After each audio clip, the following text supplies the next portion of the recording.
Sometimes, you catch lightning in a bottle. Sometimes, my dad told me something when I was younger and I was doing web design and shit like that. I remember asking him, like, Dad, do you think somebody out there thinks my website is good? And he said, well, I can tell you one thing for sure. Every website out there has at least one person that thinks it's the best website ever.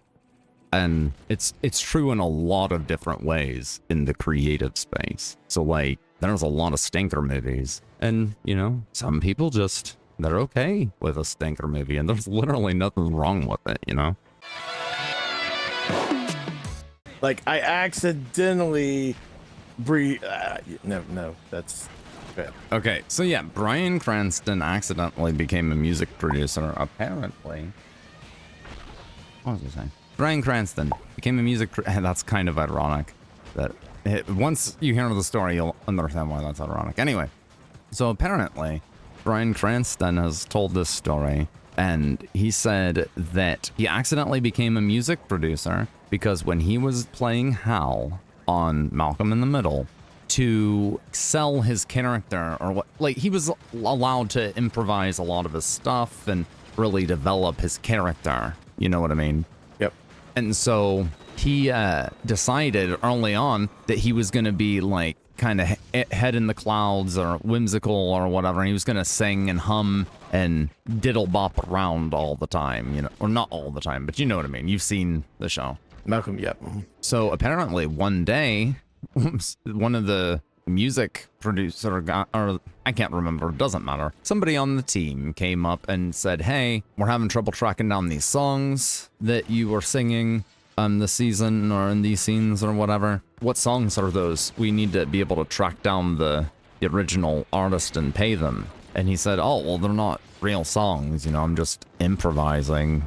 My character, he's just singing. And the guy said, you need to go register with, I think it was like the Songwriters of America Guild or something like that. Some kind of a registry, basically, like an official registry.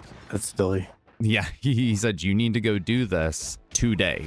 Go do it. So Bryan Cranston did it, and then they had the same conversation like the next day or whatever, because the guy told him, if you do this, then we can pay you. So, okay. Yeah, so Bryan Cranston was not only being paid as an actor, but, a music producer. It wasn't like tons and tons of money, but it was like several $1,000s apparently. Every paycheck or something. I don't know. I don't know the money. It doesn't matter. He was getting a significant amount of money. It wasn't nothing. It wasn't pennies, but it wasn't millions. And apparently he chose to treat the cast and crew to parties with this money. Because, he just wanted to support the people that were enabling everyone to create this thing together. And, yep. That's really great. And then apparently people from different departments started figuring out that not only was he paying for this shit out of pocket, these really fun, great parties where everybody was just getting along, but that he was paying with it with these music credits or these royalties or whatever. And so everybody from the different departments would start pulling him aside and saying, hey, it would be really great if Hal started singing in this scene, or what if he kind of made up some kind of a song right here, he could hum something during this. And so they pushed him to sing more. Right, all the writers and all the different people enjoyed the parties so much. And once they figured out why they were getting all these random parties, everybody kind of contributed to Hal getting more screen time singing and humming. And I'm pretty sure, like, this may be more speculative, like, because he didn't say this part in the interview, but Hal having more songs, right? I'm pretty sure even if the scenes in which he is singing later get cut, I mean, again, speculative. I would imagine he would still get something because it was made and had the potential of being used. You know what I mean? Like, maybe not, but I don't imagine a lot of Hollywood productions are using placeholder music from, some artist that they're never going to be able to. I don't know. I don't know. It would just, it seems to me that the official professional way would be you pay for all the footage that isn't immediately scrapped and destroyed. And then if it's edited, like later cut and editing, you know, that's not the actor's fault. They still provided it. And in many cases, that footage still has value, whether they repurpose it for marketing or bloopers in the movie or, you know, bonus DVD bonus features. Remember that shit? Mm-hmm. But yeah, like, no matter how they repurpose it, the actor still should be compensated, even if it didn't make it into the main show. Like, how many times have you seen shit for shows where you'll see a scene and you're like, oh my god, that's really funny, and then you go and watch the show or the movie or whatever, and that's not even in it? I can count. I'd need more hands and feet, I guess, if I wanted to be gross and use those things. For me, it's been a while, I feel, since something like that. But, you know, I'm no stranger to knowing the fact that, oh, there's deleted scenes. Oh, they had a time limit to work with, and they produced more than the time limit, so they definitely had to cut scenes, things of that nature. Like, so I'm no stranger to knowing that that exists. And okay, well, let me tell you something else about movies that you may not have known that I have learned, I guess, fairly recently. Do you know why there are so many shitty Sony superhero movies? I mean, that one I don't necessarily know why. I could make an assumption. Would you believe me if I told you that they're intentionally cheap and bad? Sony movies? Not Sony productions, but like, think Tom Hardy Venom or Morbius. It's Morbin time. What are some of the other not particularly well-received I ones? actually didn't mind the Venom ones. I thought those were decent. I mean, that's not my point. You'll understand here in a minute. Okay, so basically the way Sony has license for these Marvel characters, it happened like way back in the 70s or some shit. Marvel almost like went under, I think, a few different times in the past. But basically, Marvel at one point was like unbolting all the benches and like selling everything that they could, or licensing, I guess, rather is a better way to put it, anything they could to not have to close down. And one of the things they sold was the rights to film productions of Spider-Man. Okay. Yep. And what is it? X-Men? I'm going to get out of my wheelhouse if I'm not careful. But anyway, you can look into it all later. Fact check me, you know, let me know, whatever. But anyway, so Spider-Man, for example, or even the Morbius and Morbius is another Marvel character. These rights, in order to be maintained, must be exercised within, it's like, how often do those bitches come out? Like every 5, 6, 7, 8 years? I would say I'd be willing to say something like 3 to 5 in that range. Okay, Like so let's Spider-Man. just for the sake of example, let's just say it's every 10 years. Okay, just to simplify this. Okay. If Sony does not make a movie, like a film production of Spider-Man within that time period, they will forfeit their right, and it goes back to Marvel and has to be renegotiated or whatever have you, because they, like, I can't remember what the clause is called. They basically lost interest, right? Which is also why a lot of copyright enforcement happens, because if they don't file suit on somebody infringing their copyright, it can later be argued that they don't protect their copyright, they don't actively enforce it, so what, you know, why can't it be used, kind of a thing. Anyway, so if they don't make a movie, like, they lose the rights. So in order to maintain the rights to all these different characters, they will make a production, and they can't just like make an indie movie, show it at a festival and call it a day, apparently. Like, it has to be like a legitimate production with feasible production values for the time in which it's made. So that's why, you know, like, the production on these movies clearly is going up. Like, they do spend at least I won't say significant. That's an insult to the industry, but I will say they spend They do the lowest bidder system for CGI work, which I really hate, and we can talk about that now or later or something, whatever. But basically, they're putting more money into these movies because they have to. So that's the only reason they're getting even the attention or love that they're getting, and it's not love. It's just like a hostage. It's just a hostage situation. If I could speak. Sorry, I'm under duress. I'm stammering all over myself. But yeah, and so that's why we just have flop after flop after flop. And, you know, like, it can be argued that some of them are enjoyable, but hell, dude, I can name so many movies that are horrible that I really enjoyed, whether it's because they're a guilty pleasure or they were just really, really funny. And the fact that people took it seriously is funny. Maybe I just sucked some of the fun out of it now that you know that they're not genuinely making an attempt. They're just spending enough money on it.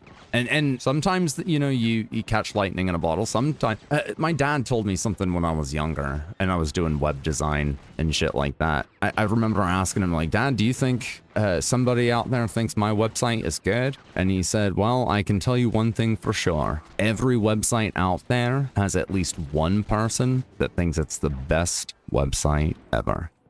And it's true in a lot of different ways in the creative space. So, like, there's a lot of stinker movies. And, you know, some people just, they're okay with a stinker movie. And there's literally nothing wrong with it, you know? Well, and you know, I was going to try to just say, like, subjective to what we define as good or bad in a film. Like, for example, I would say the How to Train Your Dragon movies are top notch, right? Mm-hmm. But you probably wouldn't. You may not be a fan of the animation. You may feel that it's too childish. But my arguments for the statement would be, well, targeted audience. Yeah, target demographic.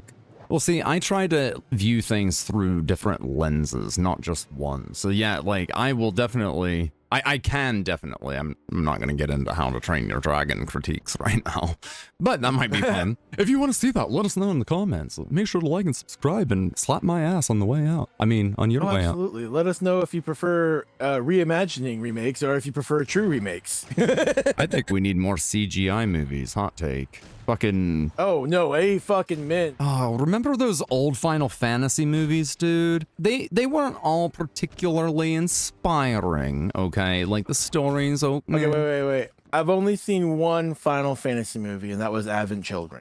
Okay, it doesn't matter then. Yeah, this still applies.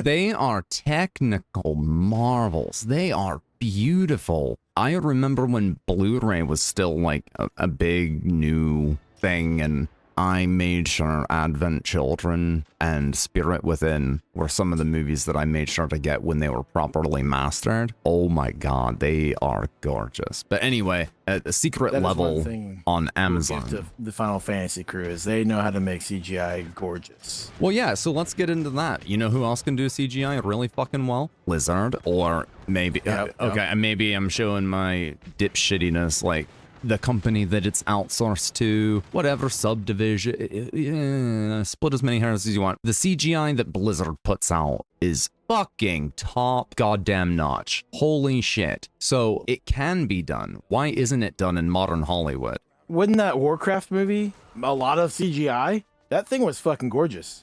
I watched that actually recently, the other day, funny you mention it, and I can't...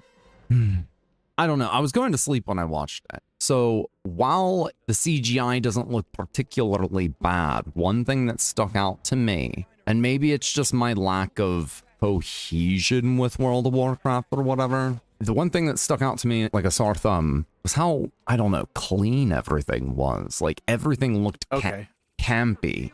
Like... Too clean. Right. And like, I know maybe part of the aesthetic of WoW is like simple, clean graphics, clean textures, or something. You know, maybe I just don't get it. But like, it is something that stood out to me from a casual enjoyer of WoW content. You know, I think it's neat, but I'm not the guy doing dailies and guild quests and shit. You know, like, that's not me. Like, no, thank you. Yep. No, I got you. But like the issue in Hollywood right now, from my understanding, is that every CGI project basically that any movie needs is outsourced to the lowest bidder. So they put out the project saying, you know, we need a team to do this. This is the kind of stuff we're wanting. And then different teams, different studios will bid. We can do that for this in this much time, or we can do that for this, but it'll only take us this much time. And then the production studio or whatever at the movie studio will then, you know, make a determination. They pick somebody, but that's not even the biggest issue. The issue is that they changed the goalposts so much. So somebody might accept the job at this amount of money and they'll have it done in 10 months. And then all of a sudden, not only do things happen like the timelines move up or whatever, but directions change. Like the goals of the movie. That's what I mean. Like the entire goalposts are Sonic just the Hedgehog. Good example. And funny you mentioned that example. From what I understand, that studio that did the CGI, that took the time to redo Sonic and make it good and make the movie worth see. Because I mean, people would have seen the Nightmare Fest too, but it would not have been a springboard, we'll just say. But yeah, the studio that did that, because of all the redirects and shit, ended up having to shut down. Like, I'm pretty sure it bankrupted that studio, having to constantly fix and whatever. And so, like, the new movies aren't going back to that studio? I don't know. Actually, just so that I know, let me do a quick little Google. Because that'd be sad to hear, because they did a really good job for that first film. If the following films were more or less just piggybacked with the work that they did, not even having to be reworked ground up, that'd be sad to hear, because then people are just making easier money off them. Oh yeah, we'll have the models right here. Like, Well, I want to know whose idea it was, specifically in the Sonic the Hedgehog situation. Jesus, I can't talk. Whose idea was it to make him look more humanoid and less like the anime, or not anime, the cartoon? Like, whose responsibility was it? Whose fuck up was it? it was Yeah, because probably whoever- some kind of CEO or something, and since they're doing a live action, they said realistic or something. They were probably very broad termed. So when they came out with the product, even the person who wanted it was like, "This is not good. This is not what I meant. This is not what I meant when I said." Well, see, Like- the fact of the matter is, too many suits that don't actually know the product or the target demographic make decisions That for too. shit in movies and video games and all these industries. It's all these suits that don't fucking understand anything. understand. How They just how care about many money. books or games or whatever have been adapted into movies or TV shows that clearly do not understand the source material? So, like, Aragon. yeah. Did you know that book was like written by like a 13-year-old or some shit? Yeah, I knew it was some really real young kid. But like, good example of the whole movie industry taking it the wrong way. The films, Right. because the films are nothing like the books. Okay, so here's what the overviews. Again, this is just a search query summary, like top articles. Okay. Gotcha. This one says, while Marza Animation Planet and Blur Studio handled initial character designs and animation, the primary CGI for the first Sonic the Hedgehog movie was mainly produced by MPC, Moving Picture Company. MPC returned to handle the animation for Sonic the Hedgehog 2. So Sonic 1 and 2 CGI MPC was the main VFX studio responsible for animating Sonic, Tails, and Knuckles in both films, notes Animation Magazine and Post Magazine. Key partners: Marza Animation Planet, longtime Sonic game animators, and Blur Studio contributed throughout the series, with ILM, Industrial Light and Magic, added to the team for later installments according to YouTube. And the YouTuber is Super Speeds Sonic, apparently. Okay.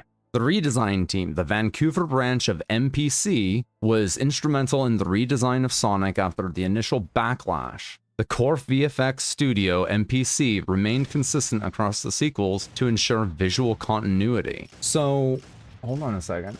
This is saying, yes, the Vancouver branch of MPC, the moving picture company, which handled the redesign of Sonic for the first movie, shut down immediately in December 2019, just before the film's release. Reports suggest the closure followed intense crunch work to meet the redesign deadline and challenging market conditions. Studio MPC Vancouver, a major VFX studio, closed in December 2019, effective immediately, leaving many staff jobless. Reason officially due to increasing external market pressures and high costs in the area. Reported by CBC News. Context: employees alleged extreme long hours, up to 17-hour days, were required to finish the redesign following the widespread backlash against the original Sonic design trailer, reported by IGN. While the Vancouver branch closed, MPC's parent company continued operating in other locations like London and Montreal.